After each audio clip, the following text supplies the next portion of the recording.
Oh, hi everyone. Sorry for the slightly late start this evening. My dogs, I'm afraid, wouldn't let me sit down. They seem to have settled now.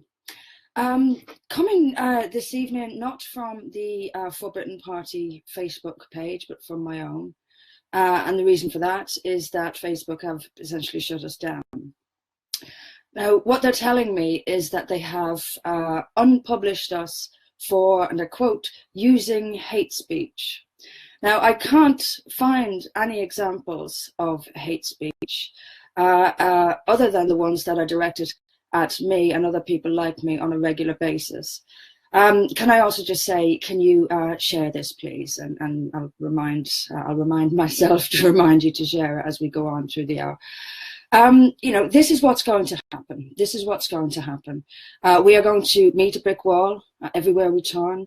I've said before that the walls are closing in on us, and that the more people become alert to what's really happening here, that we're having our speech shut down, that our democracy has been taken from us, that our freedom is being taken from us, and the more people are waking up to this, the tighter the grip of the totalitarians becomes, and the more walls they put up. So we're appealing this decision with Facebook. And the point, people keep saying to me, well, why are you bothering with Facebook? The point is that we are reaching lots of people on Facebook. And I'd love to sort of take the principled position and say, I refuse to use Facebook because of their censorship. But the fact is, and it's a fact that we have to face, that we are reaching tens of thousands of people on Facebook, and we need to continue that for as long as we can, and we need to appeal when they shut us up and make our free speech arguments. But what's really key to point out, for using hate speech, that's what they said, for using hate speech. It always amazes me. We are speaking up for an old, democratic, civilized culture and civilization. We are speaking up for the rights of a majority to hold on to the culture and the society that they value. We are speaking up for minority rights. We're speaking up so that everyone can have a voice in this, our so-called free society. None of this constitutes an act of hate. It is in fact quite the opposite. And what does constitute an act of hate is an attempt to destroy ancient societies and ancient cultures, like European cultures, and like the people who are trying to dismantle our democracies, turn us into tyrannies, censor people whose opinions they don't like. This is an act of hate. Lying and deceiving the public about people's messages, about political messages, that is an act of hate. Refusing to defend victims of FGM, condoning even FGM or other horrific practices that are carried out with impunity in the name of multiculturalism, makes multiculturalism in itself an act of hate. This defense, this sanitization of cruelty and barbarism, this is hate. Opposition to this is not hate. We are not the ones expressing hate, but we will keep going down this road because we live in backwards world. We live in an upside down world. We live in a world where the evil has been elevated to the good, and the good stamped on and wrongly portrayed and lied about as being the wrong. We are not the ones in the wrong here. We are the ones standing up for civilized values, for old ancient cultures of Europe, and our right as citizens of these countries to have a say in who comes to live in them and what we will or will not tolerate from those who come to live in them. We are not the problem here, Facebook. You have a lot of problems on Facebook, but it isn't us. And we will continue to fight and to shout and to scream out for our freedom of speech as free people. And every obstacle that you put in our way, we'll find a way to get around it. We're going to have, as I said, we're going to face a lot of this as we go forward. And we have to be ready. And we have to sort of be realistic about it and have realistic backup in place. It's like I said, I think the last time I spoke about the Electoral Commission refusing to give us the name we wanted on what I think is a flimsy reason. But to me, this is, or may well turn out to be, let's not jump the gun, but could turn out to be a political decision. And of course, I see it at somewhat of a trend developing in some parties, depending on our views, may find themselves more stringently dealt with the Electoral Commission. But say, for example, if that did happen, if they refuse us again, and then they refuse us again, and then they refuse us again, then we'll stand as independents. We don't want to stand as independents. Oh, believe me, that's not the plan. The plan is that we will overcome somehow every obstacle they put in front of us. And when we start our tour of the country in January, I've no doubt at all that we're going to have huge problems with venues, and with Antifa threatening to turn up everywhere and threatening to ruin everything and scare people away.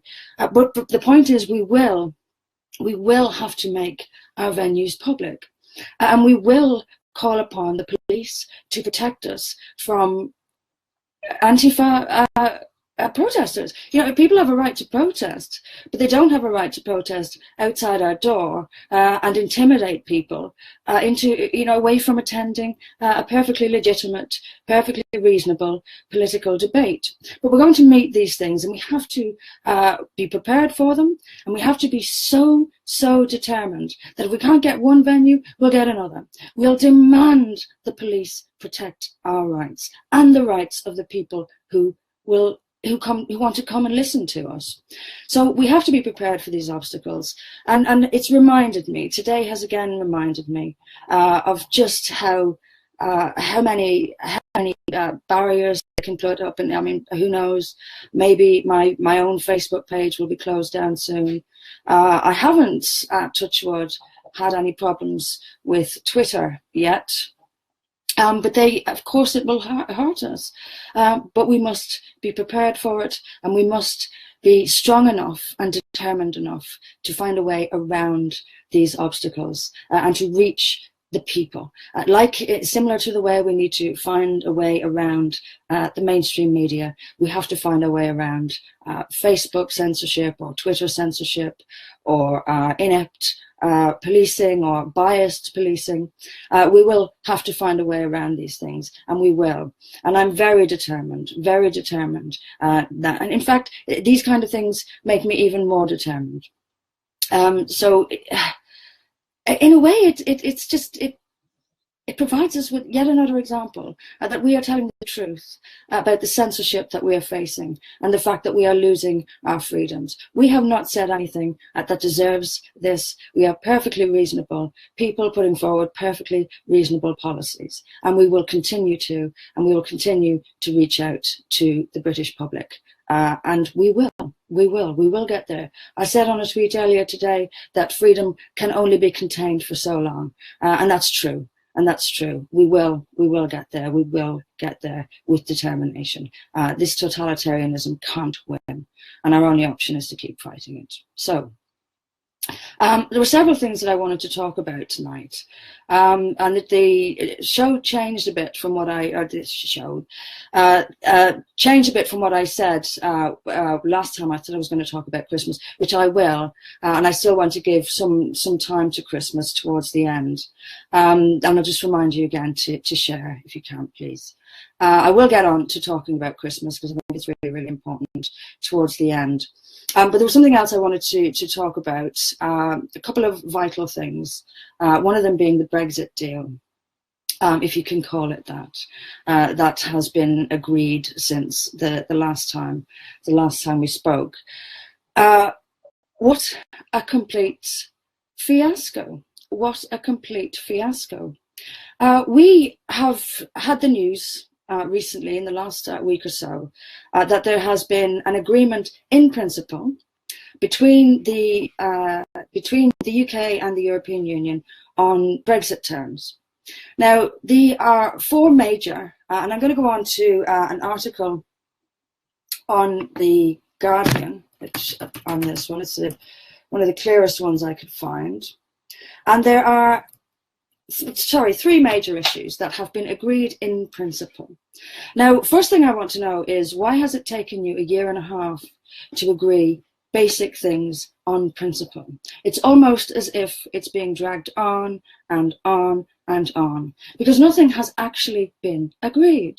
Let me just take you through what this article says, and as usual, I'll post all the articles that I refer to on Twitter and Facebook afterwards. So the first one is, and I'll read this from The Guardian: EU citizens in the UK and UK citizens in the rest of the EU have the right to stay. Rights of their children and those of partners existing in durable relationships are also guaranteed. Fine. But here's the next one. UK courts will preside over enforcing rights over EU citizens in Britain, but can refer unclear cases to the European Court of Justice for 8 years after withdrawal. The European Court of Justice sets precedents that are binding in member states.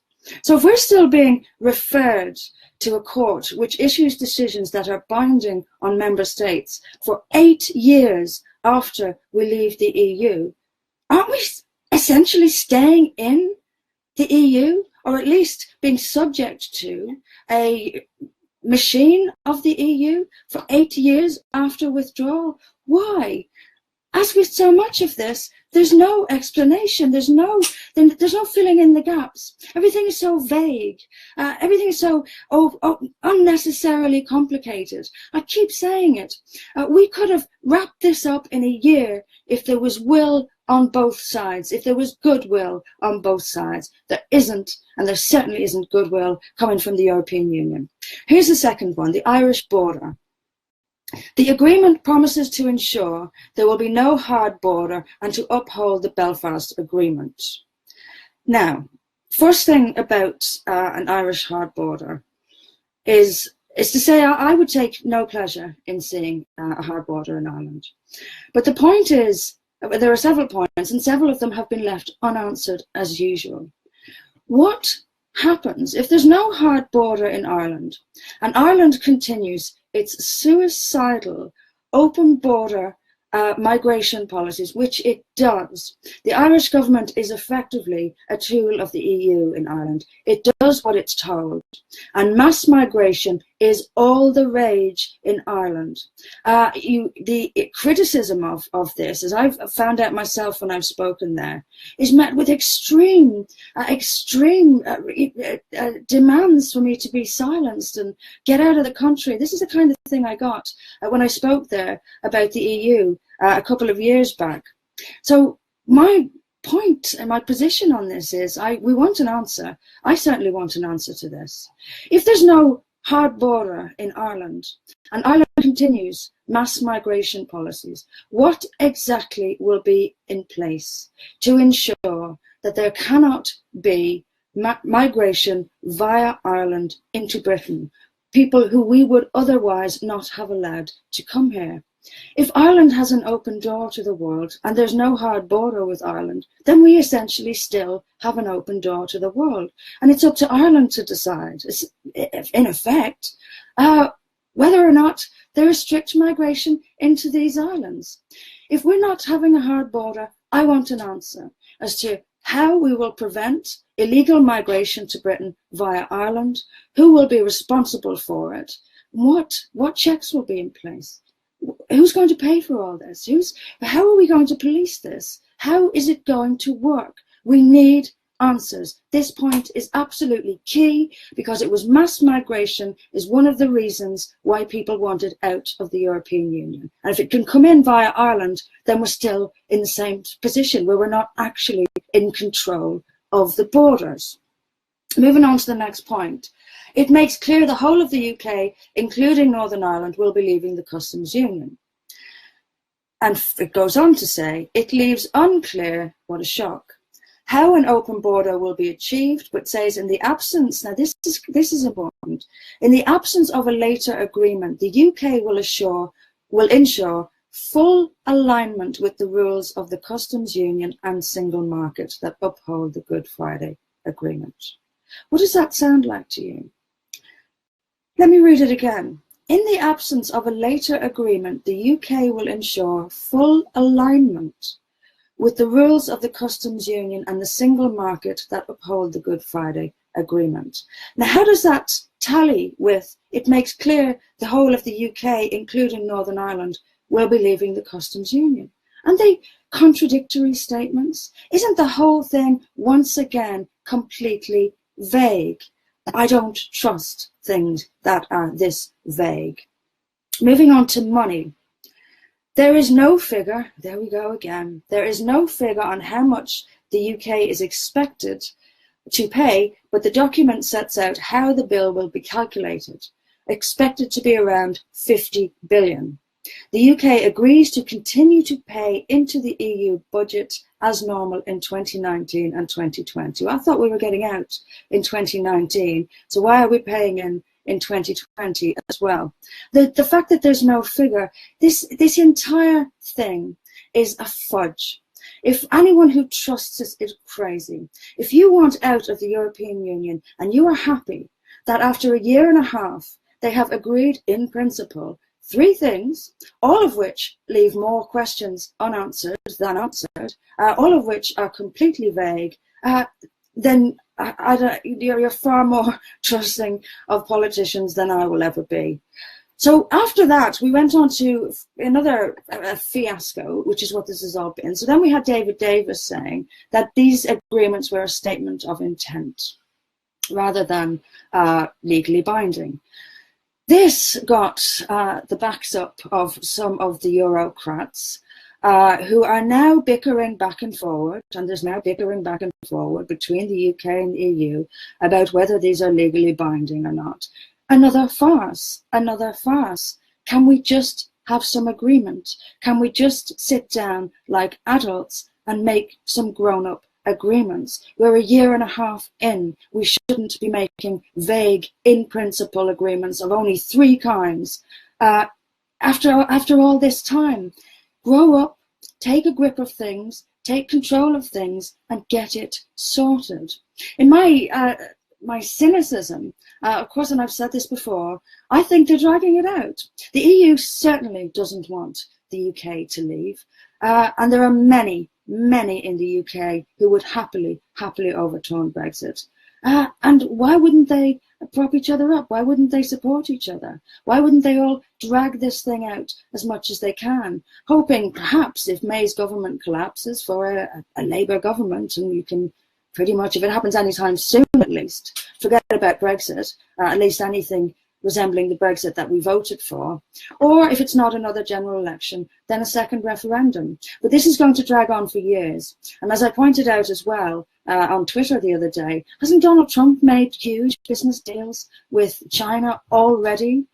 He's been in office for less time than since we had the Brexit referendum. And the point is, it can be done if you want it to, but to my mind, neither side wants it to. I want to go on to another article also related to this that I read in the Financial Times today. This is in response to David Davis saying that it was a statement of intent. And the EU's chief Brexit negotiator has warned that there are certain points that are non-negotiable for Brussels in upcoming talks with the UK on a new trading relationship. Speaking in the European Parliament, Michel Barnier said the EU would not accept any arrangement that could undermine the single market and its 4 freedoms. Now I'm going to read that again.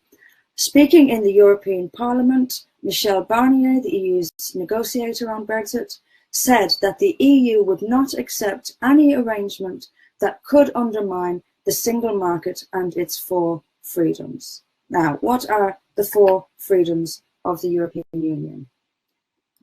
They are, of course, the crazy insistence of the EU. It's only the EU. Other countries seem to trade without all these difficulties, but it seems the EU isn't able to trade without these 4 freedoms. And they are, and it's the Financial Times says as well here, access to the single market requires acceptance of all 4 EU freedoms of movement of goods, capital, services, and people. This is one of the 4 freedoms that Michel Barnier has said he will not accept any agreement with the UK unless it adheres to those 4 freedoms, including freedom of movement of people. Could it be any more obvious that we are being conned here? They are going to find a way, by hook or by crook, to either not give us Brexit at all, or to tell us they're giving us Brexit, but just rename everything, recategorize everything, but it'll be exactly the same as it was before. And the EU has form on this stuff. With referenda they've had, when countries have voted against proposals that the EU wanted, they've simply gone away and changed the wording, or stick it into a new treaty and have it voted on again. This is clearly what is happening. But what isn't happening is that the British people are not being told with any clarity what exactly it will look like after these negotiations. We're not being told with any clarity what the border with Ireland will be like, what the bill, the so-called divorce bill, we will have to pay. And this is all a year and a half in, and there is still nothing. There is still nothing concrete for us to grab onto. This is a pantomime, an utter pantomime, and we must keep saying so. We must keep fighting this. We must keep showing the public what the EU is. I say this till I'm blue in the face. We must keep showing the public and reminding the public of what a bully the European Union really is. And this proves it. They prove it over and over again with these slimy tactics and these moving the goalposts, rejigging and redefining. We're being conned. They're trying to fool us. It won't work, at least for some of us, at least for most of us. So that is the fiasco that the Brexit negotiations are in. And again, my position is quite clear. The UK should have repealed the European Communities Act, kept the laws that we have, and over time, our own parliament will decide whether or not to keep or discard those laws. Trade with the European Union, we act like we have absolutely no power. We do. They need us. Let's talk to the businesses. Do they want to trade with the UK? Of course they do. Of course businesses want to trade. And they don't want this overarching interference constantly from politicians. So that's where we are with Brexit at the moment, which is pretty much nowhere. And it's likely to stay that way for a while. Can I just remind again to share, please? The second topic I wanted to talk about tonight was Quilliam, the Quilliam Foundation. They have also been in the papers this week, and when I started out with this, I kind of thought that Quilliam was essentially a helpful organisation. I was certainly willing to give them the benefit of the doubt, and I was certainly willing to not ally with, but at least not criticise too much people who at least they think they were being helpful in this debate about Islam. I've since completely changed my mind on Quilliam. I think they are far more of a hindrance than a help, and I'll explain why that is. But just to before I get on to that, let me talk a little bit about a grooming gang report that was released this week and got a lot of attention in the public, in the press. And the reason it got a lot of attention in the press is because it was written by Muslims. I saw it several times on social media. Before the racists grabbed this, it was written by Muslims, as if when the rest of us say the same truths, it's because we're racists. No, the truth is the truth, no matter who tells it. Whether I tell it or whether William tells it, it's still the truth. And your insinuation that when I tell the truth, it's from a place of hatred and a place of bigotry, is what's actually the prejudice here, and is what actually, the racial prejudice here. Because I've said also on Twitter this week that this is assumed of me because I'm white, and therefore actually I'm the victim of racial prejudices here. I do not talk about grooming gangs out of hatred. I talk about them because they must be talked about and the truth must be told. And these rapes continued for decades and decades because people were silent about them. Now, I did a report on the grooming gangs, a couple of years back now, and they went all over the press, like Quilliam's has been. So you know, this idea that this is new, you can see it. This is new. Who knew? 84%, their report found, of convicted grooming gang rapists in the country are of Asian background, and it's treated as if this is news. Who knew? Well, Tommy Robinson knew years ago and was shouting about it, and no one listened to him because he was a white working class male. I knew a couple of years ago and said similar, and talked about, which we need to talk about, the religiously inspired attitudes that are driving this hatred and contempt, the real hatred of contempt of white women and white girls that is rampant among Muslim communities in this country. And we'll continue to say so, regardless of whether or not the press thinks it's hate. The truth is not hate media. But now, of course, they're all over it. But I want to go to one particular article about this, which is one in the Telegraph. And again, I'll post this on Twitter and Facebook afterwards. And there are two particular parts of this that particularly stand out to me. And they are, if I can find them, and I can't, let me just, right. There are elements, this is what one of the representatives of Quilliam had said. There are elements from within the British Pakistani community that still subscribe to outdated and sexist views of women, embedded within their jaded interpretations of Islam. These backward views are passed down from generation to generation until the lines between faith and culture dissolve, making it increasingly difficult to criticize one without being seen as a critic of the other. Now, the first point that jumps out at me here is what is wrong with being a critic of either? Once again, there's a strong implication in that statement that culture is the problem and the religion isn't. And it makes it sound as if within the Muslim communities, culture and Islam are completely separate. Nonsense. Islamic culture is enormously, if not in the majority, influenced by Islam. And as for the jaded interpretations of Islam that degrade and hold sexist views of women, well, where are the other interpretations of Islam? And this takes me to one of the dangers and one of the reasons why I have begun to think that actually Quilliam are more of a hindrance than a help. And it's this nonsense of interpretation. But Quilliam are basically betting the house. They're betting it on reform of Islam, but they're betting it on reform via reinterpretation of the scriptures. They're essentially saying that the Quran can be made to say things it doesn't say, and that if you take a literal reading, i.e. if you read and take in what the Quran actually says, then you're being problematic, you're a problem.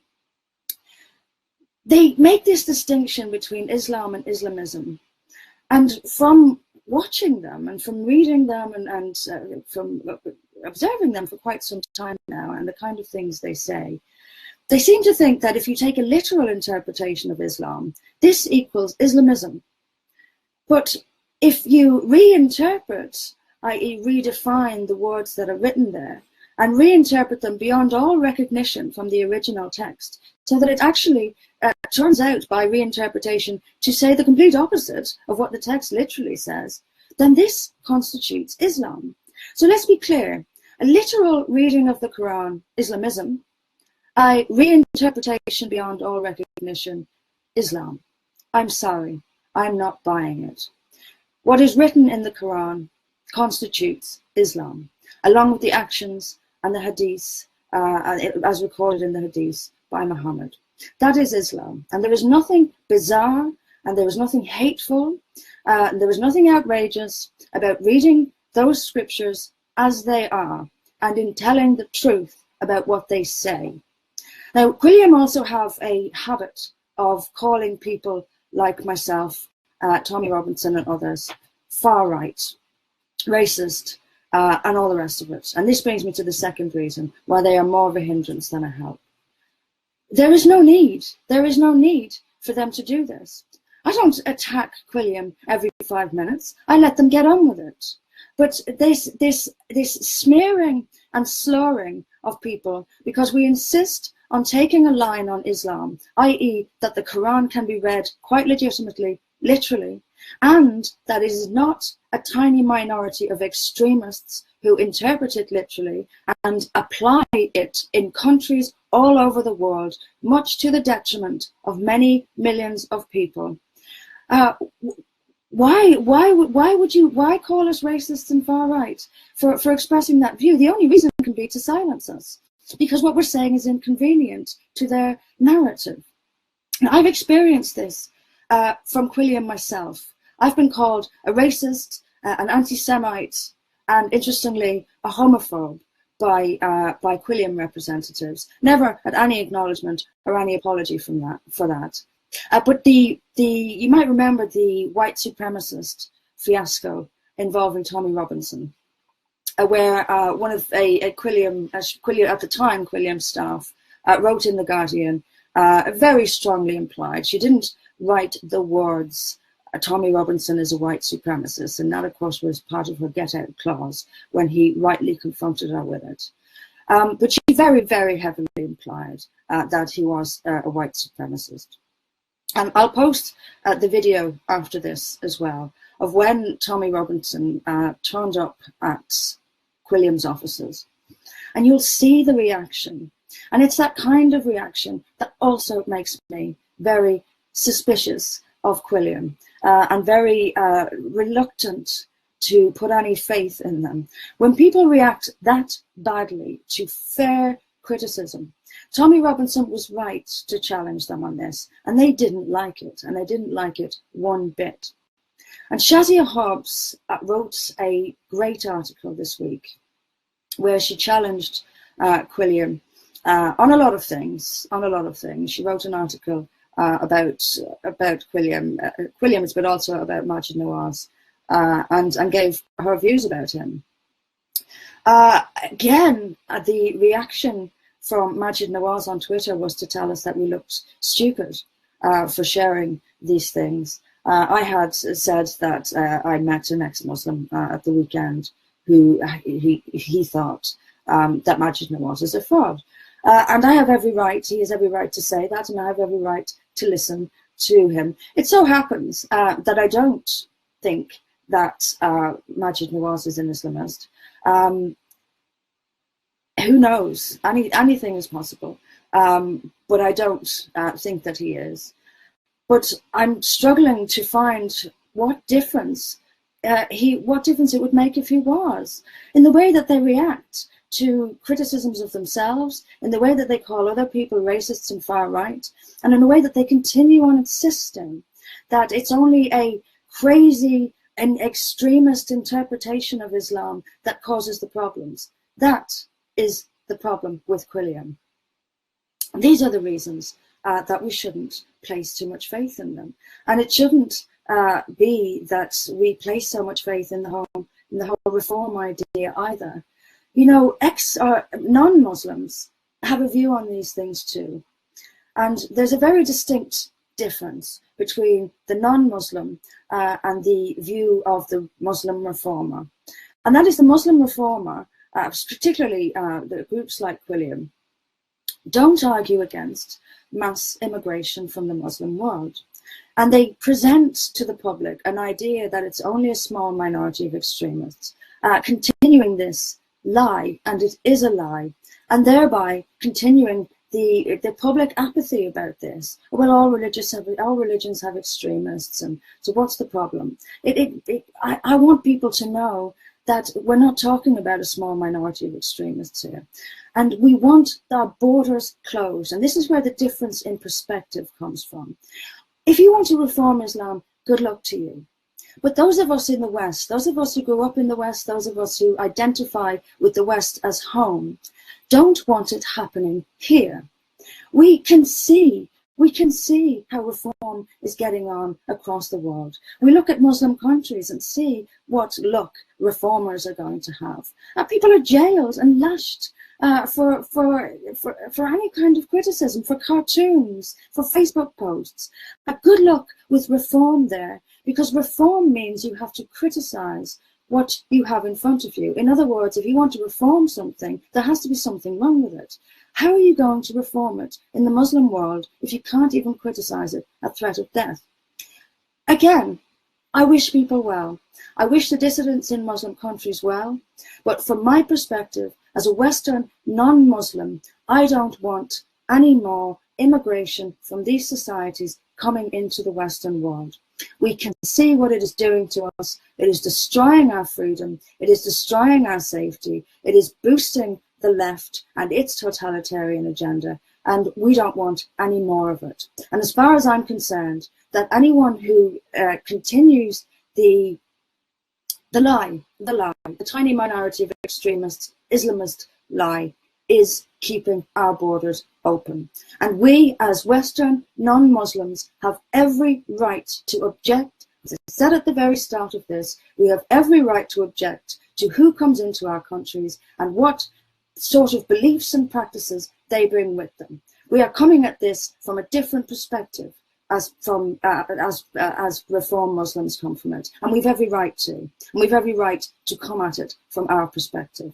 So I believe that Quilliam is more of a hindrance than a help, and I won't make any apology for it. I don't like the way they behave. I don't like the way they call the rest of us racists, and I don't like the fact that they continue this absurdity, like the absurdity of Julia Ebner, again, saying that Sharia is compatible with human rights. Well, if Sharia is compatible with human rights as we understand them, why did Muslim countries reject the UN Declaration on Human Rights as being incompatible with Sharia? Which Sharia is Quilliam and others talking about when they talk about this Sharia that's compatible with human rights? Where is it? Someone please point it out to me. Because existing in the minds of the optimistic reformer is not good enough. I want evidence of where this free speech friendly, woman friendly Sharia actually exists. It doesn't. It doesn't. And anyone who can observe the world around them knows it. So this absurd nonsense is colouring the public debate, poisoning in many ways the public debate. And for that reason, I have criticised Quilliam this week, and I will continue to, and I make no apology for it. Okay, what time are we on? 45. Gosh, I better hurry up. I didn't actually mean to spend so long on those two topics. Another one I'm going to very briefly address, because I said that I would, was an issue with Ann Coulter this week. Now, a lot of people have criticised me for this, and that's perfectly fine. I'm perfectly willing to take people's criticisms. But I'm also perfectly free to stand my own ground and stand by my own principles. Look, when I criticize people like Laurie Penny, for example, or other so-called feminists, for being complete and utter hypocrites about the treatment of women in Muslim countries, what if she or any of them, not just Laurie Penny, were to come back to me and say, but look, Ann Coulter says that women shouldn't be allowed to vote. So if you don't condemn that, who is the hypocrite here? And she'd have a point. You know, people can say that Ann Coulter is it's a joke and what have you. No, it's not. She has consistently and repeatedly stated that in her ideal society, women wouldn't be allowed to vote. Now, if I hold jihadists to account and I criticize jihadists for their ideal society being a dark place of tyranny, where women have no say, then I am going to criticize others when they say the same thing. It's called consistency and it's called principle. Now, ForBritain as a party we're not shock jocks. We're not out to cause controversy. We're out to have a serious discussion with the reasonable middle ground. Now, these opinions, these views that women shouldn't be allowed to vote, or as she said elsewhere, liberal women, as she put it, shouldn't be allowed to hold office. Now, these are extreme views, and if we are ever going to win this battle, or even get in any blows in on the media with on this battle that we are extremists, then we have got to take a stand at some point and draw a line at some point. And I like some of the people that will be in this. I'm sure on a lot of issues I agree with Coulter, but we cannot take this anti-democratic, illiberal position or be seen to condone it. That is key, or be seen to condone it. We want to reach the reasonable, fair-minded majority. We are not shock jocks. And I will be consistent, and if I'm going to criticize misogyny from Muslims, then I will criticize it from elsewhere as well. If principles are deemed a problem, then we have a problem, because I want to see principles from politicians, and I don't want to see one who bends with the wind and who goes, these are my principles, and if you don't like them, I have others kind of politician. I said from the start I would say what I really believe, and I am saying it. These are not strategies or tactics. I am saying it. Wanting to remove the vote from people because they don't produce the results you want, and this is particularly pertinent to the liberal women shouldn't hold office issue. What is that? It's certainly not democracy. Let me just take this opportunity to briefly say what my position is on feminism. Today I was called a third wave feminist who's afraid Ann Coulter is going to come from my vagina. I mean, this is the level. Let me make clear my position on this. I believe in equilibrium, in getting the balance right. Life is about balance, and a healthy society has a healthy balance of masculine and feminine. We can see in countries like Iran, Saudi Arabia, Afghanistan, all these horrible, horrible places. And what is uniform across them is grotesque cruelty to women and to girls. You cannot have a healthy society when one sex dominates the other. Now, I was called a third wave feminist today, which is so absurd. I have condemned third wave feminism repeatedly, and I'll condemn it again here now. And I'll condemn it for the same reason that most women condemn it. It's because it isn't actually about standing up for women's rights. It is in fact about bashing men, and about humiliating men, and about insulting men, and about sidelining and pretending men aren't important. Actually, men are important, women are important. That balance of the masculine and the feminine is what's healthy, and what we should be getting right. Too much of either, and things start to go awry. Also, on the issue of women working or women staying home, when I say I believe in liberty, I mean it. I mean it. I believe in liberty and equal rights for all people. Now, I have never, ever said, and I will never, ever say, that a woman shouldn't stay home and look after her children. I have huge respect for women who do. It is a beautiful and enormous job. I completely admire and respect women who do this. I've never insulted at any time women who choose to stay home and raise their own children. However, I believe in freedom, and I believe that families between them should decide what's best, hopefully with the best interests of the child at heart, but not in a way that silences the woman and silences women's voices. It's about meeting in the middle. It's about decency and allowing people a voice. And above all, it's about democracy. And that is why I distance myself from these extreme views. And I won't apologize for doing so. If you don't agree with me, that's fine. But I distance myself and ForBritain from these extreme views for those reasons. They are anti-democratic and they are illiberal. And one of the reasons I oppose Islam is because it is anti-democratic, illiberal, and it treats women appallingly. So I'm not a hypocrite. I'm going to be consistent, and I will condemn it where I find it. So moving on from that, I don't have that much. I've got about 10 minutes. So I wanted to talk about Christmas, and I wanted to spend a little bit more time talking about Christmas than I managed to. But a few things have happened.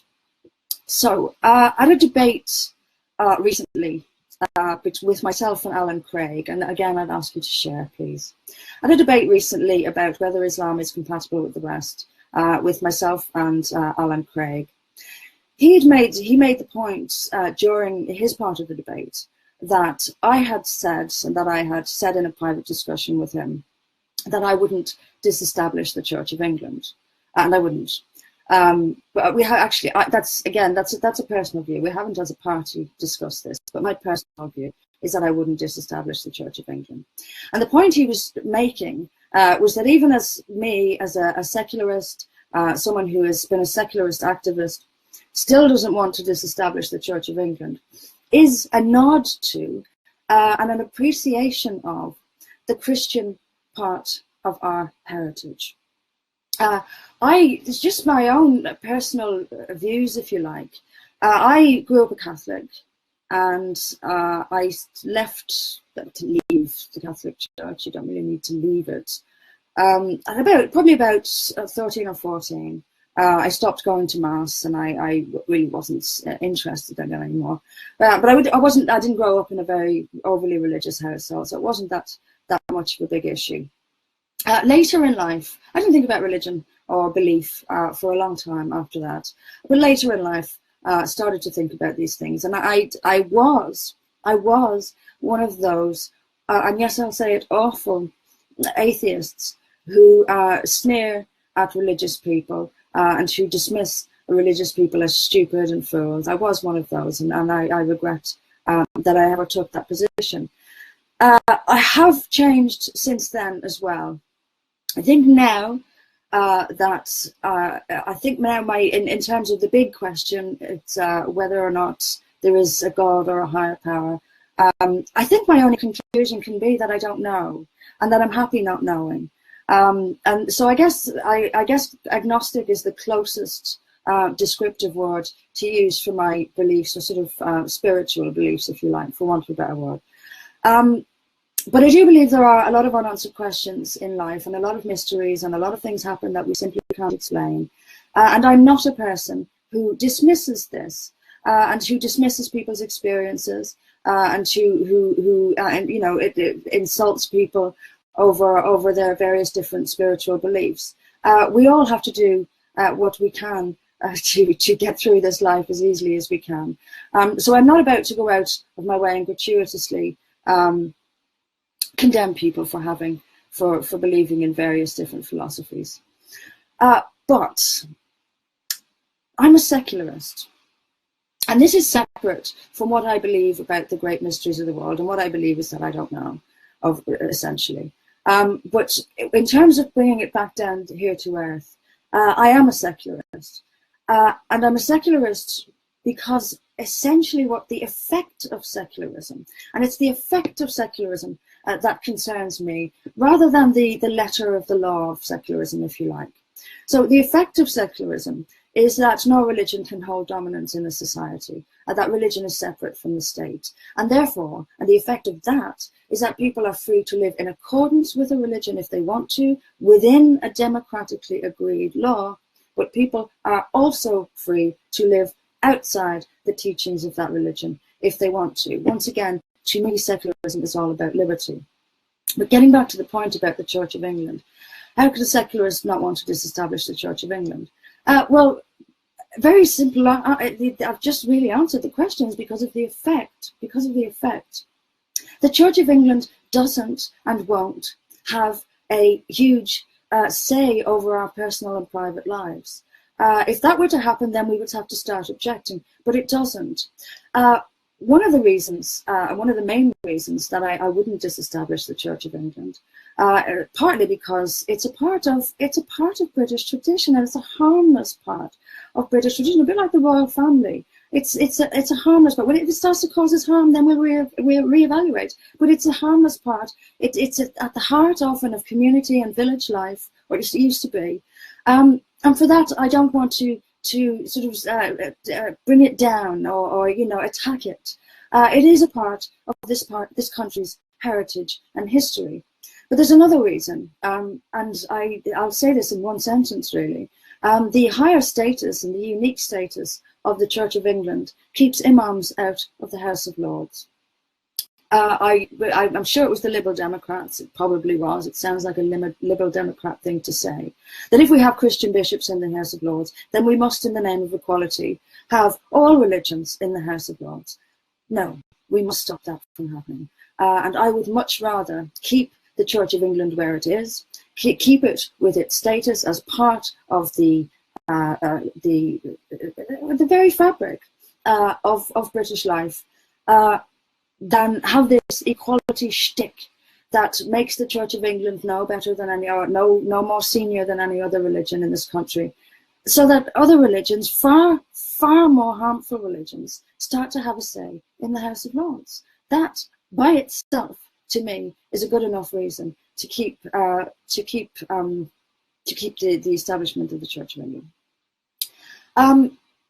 One of the major points that Alan was making at the time when he brought this up was that a lot of people are starting to sort of readdress our Christian heritage in Europe, and I think that we have got, like many things, we failed to get the balance right on this. There were many good points that secularists had and still have. But like so often, it's simply gone too far. We have not just ensured people's freedoms to live outside a religion if they want to. We have actually attacked and denigrated this enormously significant part of our culture, and in doing so, attacked and denigrated our culture. You can go all over Europe and you'll see Christianity's influence everywhere. In the architecture, these great cathedrals that are, the beauty they provide to our landscape, to our villages, to our towns. We ought to respect that. We ought to respect the years of debate and moderation that has happened within Christianity, and our centuries upon centuries of alignment with Christianity. We once again, to my mind, have thrown the baby out with the bathwater. Much like when feminism had good points, it stopped the good points when it started attacking good men. It's the same thing. The attack, and it is an attack, on the Christian part of our heritage. And to be honest with you, I never thought I would hear myself saying this, but it's important. And it's important because our culture is being eroded, our culture is being degraded. And we have to, without going into any sort of religious tyrannical state, pay some respect. I believe it is essential now. It is incredibly important in defending our culture. If we're going to defend our culture, we have to recognize and defend the Christian part of it. It doesn't mean we all have to become believers if we're not. It doesn't mean anything of the kind. It means observing reality, and it means not getting rid of everything just because some of it was harmful. It's about having some common sense and about knowing when you are actually harming your own society. And in this relentless attack, this removal of all forms, all signs of Christianity from European culture, we are actually degrading our own past, our own heritage, and our own culture. And it has to stop. It has to stop. Again, I never thought I would feel like this, but I really do. I really do. And I'm tired of watching the persecution of Christians all over the world. I'm tired of this selective so-called secularism. I mean, the Red Cross said that they were going to remove crucifixes in order to become more secular. I mean, give me a break. When are you going to be removing hijabs to become more secular? Not in a million years.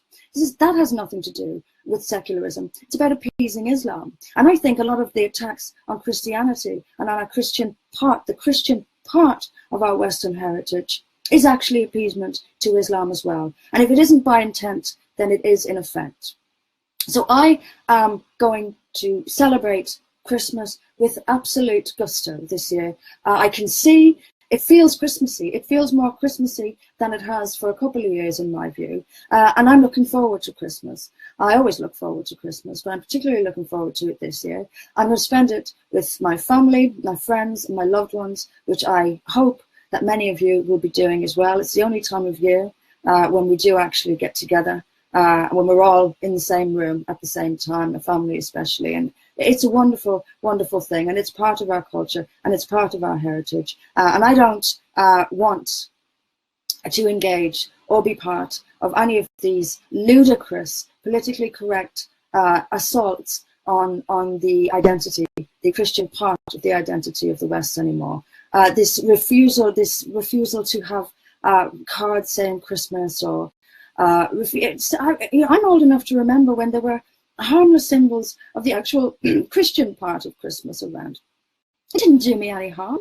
What was wrong with it? What was wrong with letting Christians, believing Christians, publicly celebrate their beliefs? No one stops other religions from publicly celebrating their beliefs. And yet when it comes to Christians and Christianity, we're removing it from the public sphere entirely. It's wrong, it's unfair, it's inconsistent, and it is essentially an attack on a very important and very significant and historical part of Western culture. And I think that's a huge mistake. I've pretty much run out of time.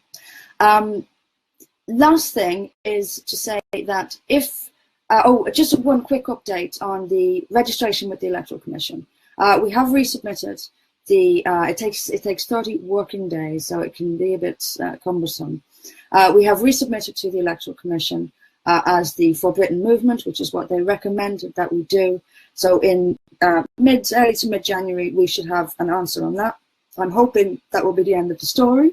I'm hoping that we can put the registration behind us and get on with things as a proper political party coming up to the May local elections. But I will, of course, keep everyone updated. But we have resubmitted in accordance with their advice, and we should know in around the 10th or so of January. So I will keep everyone updated on that. If you have joined ForBritain, thank you. And if you haven't yet had any messages from me, I have sent out one, and I'm sorry that it's taken a while. But this week I will be sending a full update on where you can go on, as members on the website, and all the different things that we're going to be doing with the party in the new year. If you have signed up to us as a registered supporter, I'll also be writing to you this week with various updates on what we plan to do to the party, and hoping that we can persuade you to change from registered supporter to full member.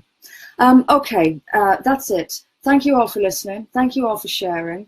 I'm going to take, after the end of this week, after Friday this week, I've got a couple of meetings over the weekend, a couple of meetings for the party, and then from Monday I'm going to be writing my book again, or updating my book. This book, it has been taking me years to write and years to get published, but finally, fingers crossed, and I don't want to jinx it, the book will be out next year, so I'll be writing next week. Then I'm going to take a break, spend some time with friends and family over Christmas, and enjoy myself. And we should enjoy life. It's very, very important.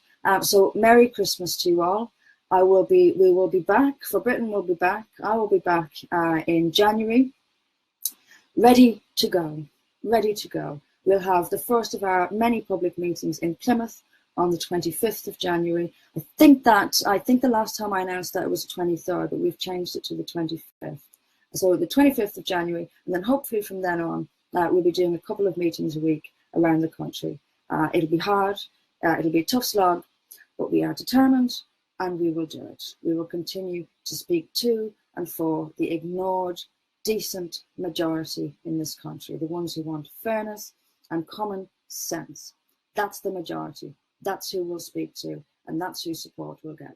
So have a fantastic Christmas. Celebrate. I hope you enjoy it, and I shall see you all in January. Thank you for watching. We will make America great again.